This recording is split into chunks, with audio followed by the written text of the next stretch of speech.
Ask parents of kids with learning and behavioral disorders if their children experience problems with sensory processing, and many of them will answer with a resounding yes. However, your kids' sensory issues can be prevented from inhibiting their daily functioning, and Dr. Rebecca Jackson from Brain Balance Center in Cary is here to explain to us how. Dr. Jackson, welcome back on the show. Hi, thanks so much for having me. So you told me off the air 13% of kids? Yeah, and you know, it's interesting where it's kind of always been thought of as a subset of other conditions, and so a symptom that may go along with ADHD, autism, but what research is really starting to show us is there's a difference in brain patterns with children with sensory processing issues, and so it's actually, we're starting to look at it as a separate standalone issue.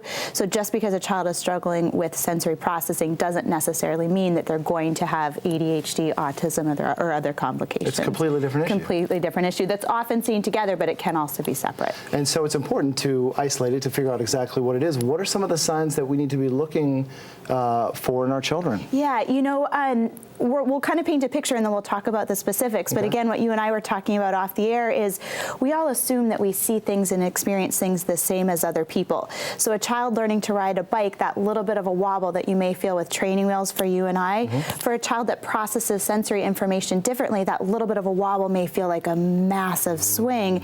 And so their body is perceiving information and, like you said, integrating it into the brain in a different way. And so let's talk about hypersensitivity. There's what is hypersensitivity? So hypersensitivity is going to be when the brain is actually over-amplifying information. And so symptoms that you can see going along with hypersensitivity are going to be an extreme response to noises. The child might avoid hugs and touch.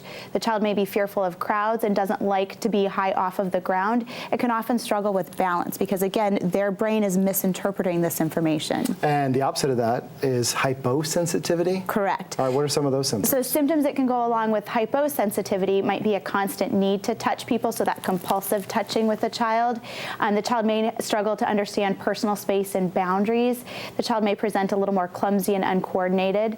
They can have a higher pain tolerance because, again, they're not feeling things as much as they should. And we can see that child actually accidentally harming children or pets because, again, they're misinterpreting how that touch is going to feel to somebody else. And if undiagnosed, what are some of the long-term effects that can happen to children if they suffer from sensory processing disorder? You know, it's huge in terms of things like anxiety, stress. You can imagine sitting in a classroom scenario can be challenging for any child. And then you add over-amplified noise, and it's going to take a stressful situation and make it even more stressful for a child. So we can see a huge impact on confidence for a child, on willingness to try and experience new things. The child just might be a little more fearful.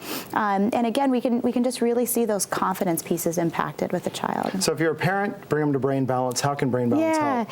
So Brain Balance is all about impacting the areas of the brain that aren't processing information correct. What we say at Brain Balance all the time is what fires together, wires together. So we're targeting the regions of the brain that aren't properly integrating information, and we're lighting them up over and over and over again so that we actually change that sensory integration, to change the processing so that what you experience as a little bit of wobble really is a little bit of wobble, or light touch, or whatever the example may be. We want you to experience that information more accurately to help bring down stress levels for the child and for the family. And it's working. It's changing lives without medication. Without medication. Honestly, thank you so much for coming on with me. Absolutely, thank you. To find out more about how the Brain Balance program can benefit your child, or to schedule an appointment at either the Cary or Wake Forest locations, go to brainbalancecenters.com.